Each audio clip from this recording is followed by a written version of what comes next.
Okay.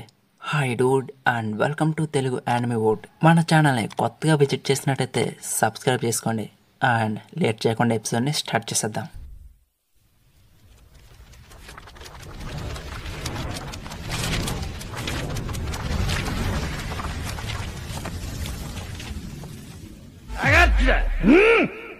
Episode స్టార్టింగ్లో buggy అందరికీ speech చేయడం స్టార్ట్ చేస్తాడు. దూసుకుపోతున్న కొత్త శకానికి సిద్ధం కావడానికి మేము గ్రాస్ స్కిల్ ని స్థాపించాము. దీనిని మెరిసే విధంగా చేద్దాం అబ్బాయిలు. బగ్గీ ఇచ్చిన మోటివేషన్ తో బగ్గీ పైరట్స్ అందరూ ఉత్సాహవంతులవుతారు. ఇది ఇలా ఉండగా మరొక వైపు సింగకు అలాగే సూరు దిగాలుగా కూర్చుని ఉంటారు అండ్ పాస్ట్ లో ఒక బిగ్ బ్యాటిల్ ని చూపిస్తారు. అలాగే అక్కడ ఒక పిల్లవాడు పడిపోయి ఉండడంతో వైస్ అడ్మిరల్ టీ బోన్ ఆ పిల్లవాడి దగ్గరికి వెళ్లి, ఇక్కడికి నీకు హెల్ప్ చేయడానికి వచ్చాను, మీ ఫ్యామిలీ ఎక్కడ ఉంది, నువ్వు వాళ్ళని కోల్పోయావా అని అంటూ ఉండగా బ్యాక్ సైడ్ నుంచి ఎవరో టీ బోన్ ని చంపడానికి వస్తూ ఉంటారు. ఒకవైపు సింగకు సూరు పైరట్స్ యొక్క వాంటెడ్ రివార్డ్ పోస్టర్ ని పట్టుకుని ఉంటారు అండ్ దానిలో ఉన్నది వైస్ అడ్మిరల్ టీ బోన్ యొక్క ఫోటో. చాలా మంది నేవీ సైనికులకి మరియు ప్రజలకి ప్రియమైన టీ బోన్ విధి నిర్వహణలో తన ప్రాణాలని కోల్పోయాడు. ఈ విషయం తెలిసాక ప్రజలందరూ దిగ్భ్రాంతికి గురవ్వారు. అయితే అతని మరణానికి సంబంధించిన కారణాన్ని మాత్రం నేవీ ఎప్పుడూ వెల్లడించలేదు. సింగకు సూరుని వారు హంతకుడిని కనిపెట్టారా అంటే, సూరు నాకు తెలియదు కానీ హంతకుడి యొక్క కుటుంబం మాత్రం సంతోషంగా జీవితాన్ని గడుపుతున్నారని నాకు తెలుసు. సింగకు ఏమో ప్రపంచం కుక్కల వైపే మల్లుతుంది సూరు, మిమ్మల్ని రక్షించాల్సిన పౌరులై మిమ్మల్ని వెన్నుపోటు పొడిసినప్పుడు అది చాలా కష్టంగా ఉంటుంది. ఈ మాటకి సూరు నేవీ సైనికులకే బౌంటీని పెట్టినప్పుడు డబ్బును కోరుకునేది దొంగలు మాత్రమే కాదు కదా. ఈ హత్య పీపీ కింగ్డమ్ లో జరిగింది. ఇక్కడే సంవత్సరానికి 1000 మందికి పైగా ప్రజలు ఆకలితో చనిపోతున్నారు. పేదరికం ఎలాంటి వారిని నా డబ్బు మనుషులుగా మార్చేస్తుంది. కానీ హంతకుడిని రక్షించాలనేది నా ఉద్దేశం కాదు. అయినా మనుషులు ఎలా ఉంటే మనం ఎంత జీనియస్ అయినప్పటికీ హంతకుడికి గురవ్వాల్సిందే. సూరు ఇలా చెప్తూ ఉండగా సింగోకు ఇతరులచే చంపబడతారని తెలిసాక, వారిని రక్షించడానికి మీ ప్రాణాలను మీరు పణంగా పెట్టగలరా? సరే, మేము త్వరలోనే గ్రాస్ స్కిల్ ని నాశనం చేయబోతున్నాం, లేకుంటే సైనికుల మనోధైర్యాన్ని దెబ్బతీస్తుంది మరియు నావికా దళాన్ని బలహీనపరుస్తుంది. వీళ్ళిద్దరు ఇలా మాట్లాడుకునే సమయంలో అక్కడికి హీనా వస్తుంది. ఆమెను చూసి సింగకు, గార్పి ఎక్కడికి వెళ్ళాడో నీకు తెలుసా? అతన్ని కొత్త రైస్ కాకరోజుని ప్రయత్నించమని చెప్దామనుకున్నాను. సింగకు ఇలా అడగడంతో హీనా, అతను కొన్ని రోజులకు ముందు కోబిని కాపాడడానికి బయలుదేరాడు, అలాగే మీ మనవరాలు కోజుకు కూడా వెళ్ళిందని సూరుకు చెప్తుంది. ఈ మాట విన్నాక అందరూ బీహేవ్ లో ఉన్నారా అని ఆందోళన ఆశ్చర్యంతో పడిపోతారు. ఒకవైపు బగ్గీ పైరట్స్ అందరికీ స్పీచ్ ఇవ్వడం స్టార్ట్ చేస్తాడు. ఇలా ఇస్తూ ఉండగా ఒక ముసలివాడు తమ ఫ్యామిలీకి డబ్బులు పంపించినందుకు బగ్గీకి ధన్యవాదాలు చెప్తాడు. అయితే ఈ డబ్బులు ఎందుకు పంపించాడంటే, ఈ ముసలివాడే వైస్ అడ్మిరల్ టీ బోన్ ని చంపేశాడు. అలాగే ఇది జరిగిన కాడ నుంచి నేవీ సైనికులందరూ భయోందానానికి గురవ్వారు. ఈ విషయాన్ని బగ్గీ వాడికి చెప్పడమే కాకుండా, నువ్వు గాని నేవీ సైనికులకు దొరికావంటే నీ తల ఉన్నదరా ముసలోడని బెదిరిస్తూ ఉంటాడు. ఇక బగ్గీ చెప్పింది విన్నాక, మా కుటుంబం సురక్షితంగా ఉంటుందంటే నేను చావడానికి సిద్ధమే అంటాడు. కానీ కెప్టెన్ బగ్గీ మాత్రం, నువ్వేం కంగారు పడుకున్నా పైరట్స్ ఇబ్బందిలో చేరుదుగానే అంటాడు. వాళ్ళ పైరట్స్ లో ఒక కొత్త మెంబర్ యాడ్ అవుతాడు. ఇక ఇదే టైంలో బయట నుంచి ఒక పైరట్ వచ్చి, గ్రాస్ గిల్డ్ కి సంబంధించిన షిప్ రెడీ అయింది, చూడడానికి రండి కెప్టెన్ బగ్గీ అనడంతో మానవుడు ఎంతో ఎక్సైట్మెంట్ తో వెళ్తూ మియోక్ అలాగే క్రోకడైల్ ని పిలుచుకురమ్మని వాళ్ళ పైరట్స్ కి చెప్తాడు. తీరా అక్కడికి వెళ్లి చూస్తే మనోడికి నరాలు కట్ అయిపోతాయి. ఎందుకంటే షిప్ ని మొత్తం బగ్గీ థీమ్ లో క్రియేట్ చేశారు. పైరట్స్ అందరూ హ్యాపీగానే ఉంటారు, కానీ బగ్గీకే తడిచిపోతూ ఉంటుంది. ఇక ఇదే టైంలో అక్కడికి మియోక్ అలాగే క్రోకడైల్ వచ్చి, నువ్వు ఎంతో ఆత్మవిశ్వాసంతో చెప్పింది గుర్తుందా అంటారు. ఫ్లాష్ బ్యాక్, నౌకా నిర్మాణాన్ని మాకు వదిలివేయండి, మీకు మా అంత అద్భుతమైన షిప్ క్రియేటర్ దొరకనే దొరకడు. క్రోకడైల్, ఇంత విచిత్రమైన ఓడలో మేము ఎందుకు ప్రయాణించాలి, మీరు సమావేశం అయ్యే గదిలోకి రండి అంతే. ఇక బగ్గీని కొట్టిన చోట కొట్టకుండా చితకబాదేస్తుంటారు లోపల. ఆ సౌండ్స్ ని అల్విదా, కొవ్వొచ్చి, మోజీ, రిచి బయట ఉండే ఆలకిస్తూ ఉంటారు. ఇక లోపల చూసుకుంటే ఏ పాటుకు ఆ పాటు గొల్లలకు తగిలించి ఉంటాయి. క్రోకడైల్ మియాక్ తో గ్రాస్ గిల్డ్ పై పబ్లిక్ రెస్పాన్స్ అద్భుతంగా ఉంది. నావికా దళం దీని వల్ల కలిగే ముప్పును గమనించాల్సిన సమయం ఆసన్నమైంది. మనం వెంటనే ఉతోపియాని స్థాపించాలి, ఏ శక్తి కూడా బెదిరించలేని సైనిక దేశం.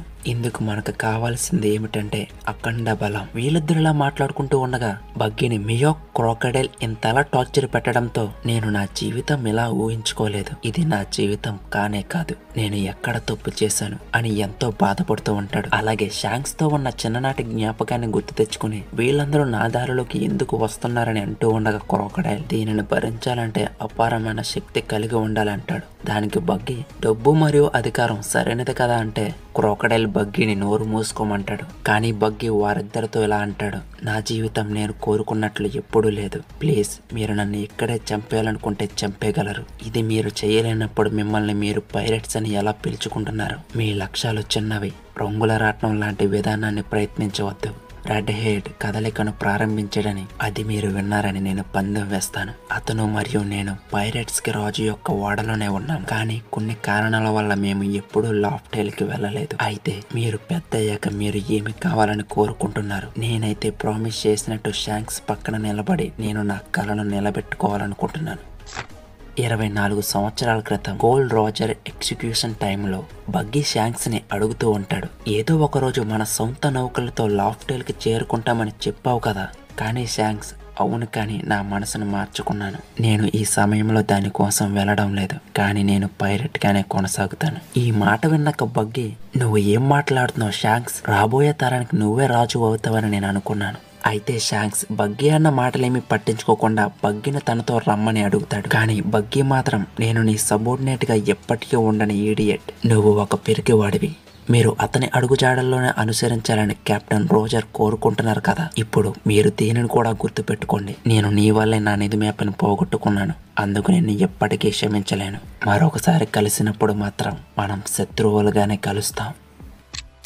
ఇక ప్రెజెంట్ లో బగ్గీ అయితే ఇప్పుడు షాంక్స్ ఒక ఎత్తుగడను వేస్తున్నాడన్నమాట. అయినా ఇంతకాలం తర్వాత ఎందుకు? నేను అదృష్టవశాత్తు లేదా దురదృష్టవశాత్తు అతనికి సమానంగా ఉన్నాను, కాబట్టి నేను సముద్రపు దొంగలందరికీ రాజుని అవ్వాలనుకుంటున్నాను. శక్తి, డబ్బు మేము అన్నిటిలోనూ కూడా ఉన్నాము, అందుకే నేను పొందేందుకు వెళ్తున్నాను ప్రపంచంలోనే గొప్ప సంపదను. ఇక బగ్గీ ఇలా అనడంతో మియాక్ బగ్గీ షిప్ ని 2 ముక్కలుగా నరికేసినట్టు చూపిస్తారు. క్రోకడైల్ ఏమో బగ్గీని చితక బాధేస్తాడు. ఇక కలిసి బగ్గీతో ఇద్దరు ఇలా అంటారు, బిరుదులు ప్రజలకు గొప్పతనాన్ని ప్రతిబింబించేలా చేస్తాయని నువ్వు అనుకుంటున్నావా? అలాగని నువ్వు నిజంగా అహంకారంతో ఉండగలవా? అలాగే నువ్వు సాఫీగా మాట్లాడితే మేము నీ వలలో పడిపోతామని అనుకున్నావా? నువ్వు ఎటువంటి ప్రణాళికను ప్రిపేర్ చేయగలవు? వ్యాపారం అనేది ఒక piracy, red head, black bead మరియు స్ట్రా హెడ్ వీళ్ళందరితో పోరాడమని మీరు మాతో చెప్తున్నారా అని బగ్గీని వేసేస్తూ ఉంటే బగ్గీ వారిద్దరిని ఎదురుస్తూ మేము వాటిని అధిగమించగలము, నిధి వేట అన్నిటికంటే పెద్ద రేస్, నేను మీ ఇద్దరికి చూపించనివ్వండి అబ్బాయిలు. ఈ మాటలు అందరికి కూడా ఎంతో స్ఫూర్తినిస్తాయి. సముద్రపు దొంగలందరూ ఈ విషయం పైనే సముద్రానికి బయలుదేరారు. ఇలా వాళ్ళకి చెబుతూ అక్కడే ఉన్న ట్రాన్స్పాండర్ స్నేహిల్ని తీసుకుని అక్కడ ఉన్న పైరట్స్ అందరితోటి ఏ కాలం మిమ్మల్ని సముద్రంలోకి నెట్టివేసింది? మీకు తెలిసిన తదుపరి విషయం ఏమిటంటే ఏ క్షణంలోనైనా చనిపోవచ్చు, అయితే మీ ఆత్మ కేకలు వేయడం లేదా? ఇలా అందరికీ వినబడేలా బగ్గీ అరుస్తూ ఉంటాడు. అది విని పైరట్స్ అందరూ మేము కోల్పోయిన ఆత్మలో ఒక నిప్పు రవ్వను రాజేశారని చైర్మన్ బగ్గీ అంటూ బగ్గీతో కలిసి అరుస్తూ ఉంటారు. ఒకవైపు బగ్గీ హోదాతో సంతృప్తి చెందిన పిరికి వాళ్ళరా మీరు ఎక్కువగా కోరుకునే విషయం కోసం చేరుకోండి, అయితే మీరు నన్ను నమ్మినప్పుడు మనం వెళ్ళి తీసుకొద్దాం ఆ 1 పీస్ని. కమాబాకా క్వింగ్డమ్ గ్రాండ్ లైన్ ఐలాండ్ లో ఉసేనో గమ్జో సముద్రం వైపు వెళుతూ ఉంటారు.